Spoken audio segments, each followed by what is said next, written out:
एक गांव में रमीना अपने पति व 4 बेटों के साथ रहती थी।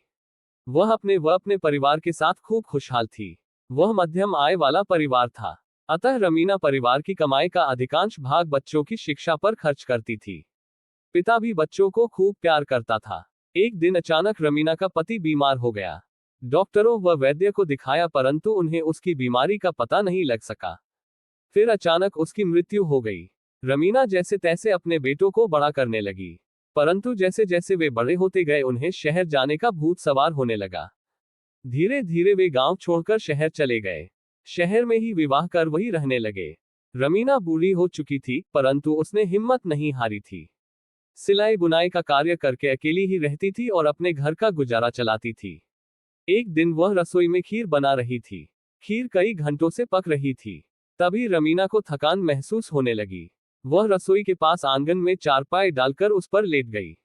रमीना की अचानक आंख लग गई क्योंकि वह दिन भर की थकी हुई थी। उसके पास घर के नाम पर एक कमरे का किराए का मकान था। उसका अपना मकान कब का बिक चुका था। उसे बेटों से शिकायत थी परंतु वह कुछ कर नहीं सकती थी। उसके चारों बेटे गांव छोड़कर जा चुके थे।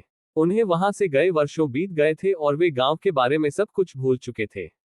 परंतु वे वहां जाकर बेईमान बन गए थे।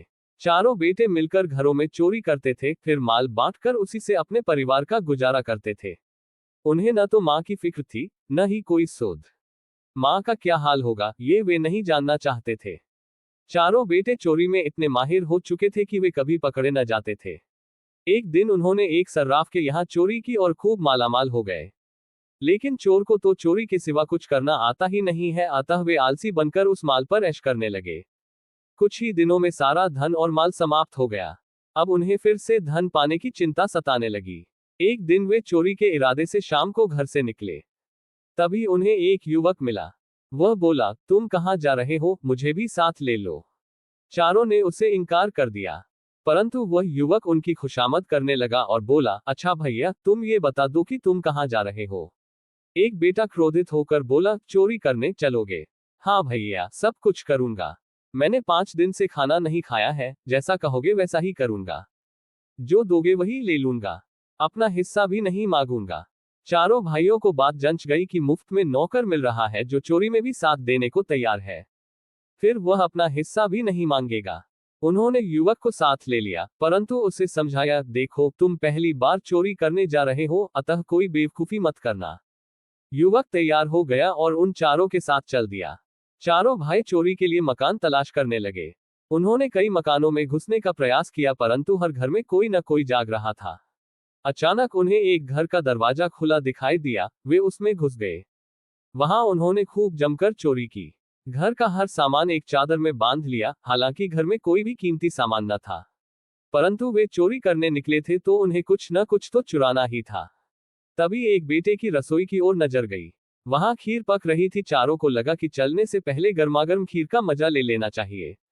पांचों लोग खीर खाने में व्यस्त थे। तभी उनकी निगाह आंगन में सोई बुढ़िया की ओर गई। चारों बेटे अपनी मां को पहचान न सके क्योंकि इतने वर्षों में वह बूढ़ी हो चुकी थी।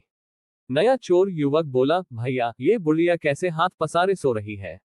लगता है कि यह कह रही है कि सारी खीर अकेले खा जाओगे, मुझे नहीं खिलाओगे। दूसरा बोला, हाँ और क्या, यह अपने लिए खीर पका रही है और हमने खत्म कर दी तो यह क्या खाएगी। तभी युवक तेजी से उठा और एक चम्मच खीर बुढ़िया के हाथ पर रख दी। गर्म खीर हाथ पर रखते ही बुढ़िया चिल्लाते हुए उठ बैठी। वह चिल्लाई, बचाओ, मैं मर गई। उसकी आवाज सुनकर पांचों चोर घर के अलग अलग कोनों में छिप गए। रमीना के चिल्लाने से बहुत सारे पड़ोसी दौड़े आए और पूछने लगे कि क्या हुआ, वह क्यों चिल्ला रही थी। अचानक हाथ पर गर्म खीर रखने से और भीड़ इकट्ठी होने से रमीना कुछ समझ ही न सकी कि क्या हुआ। वह नींद में थी। तभी एक पड़ोसी ने पूछा, अम्मा क्या हुआ? रमीना बोली, पता नहीं क्या हुआ, मैं तो सो रही थी। ये खीर मेरे हाथ पर कहां से आई, ये तो ऊपर वाला ही जाने। सभी चोर अलग कोनों में छिपे बुढ़िया की बातें सुन रहे थे और घबरा रहे थे कि वे कहीं पकड़े न जाएं। युवक, जो नया चोर था और पहली बार चोरी करने निकला था, इत्तेफाक से ऊपर छत के किनारे छिपा बैठा था। रमीना की बात सुनकर उसे यूं लगा कि बुढ़िया ने उसे देख लिया है, तभी कह रही है कि ऊपर वाला जाने। वह ऊपर छिपे छिपे ही जोर से बोला, मैं क्या जानूं, ये तो बाथरूम वाला जाने की क्या हुआ।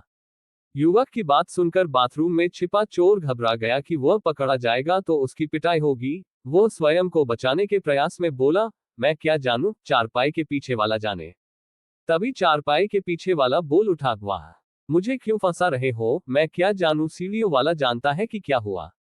सीढ़ियों वाले ने भी तुरंत इसी तरह चिल्लाकर कहा, मुझे क्यों फंसाते हो, मैं क्या जानूं कि क्या हुआ, ये तो बिस्तर के पीछे वाला जानता है।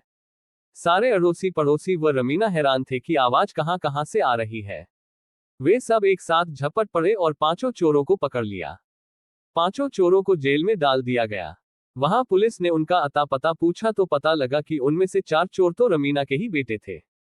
चारों ने बहुत मिन्नत की उन्हें बख्श दिया जाए, परंतु रमीना ने कहा, मैं बचाने वाली कौन होती हूं, जैसी करनी वैसी भरनी।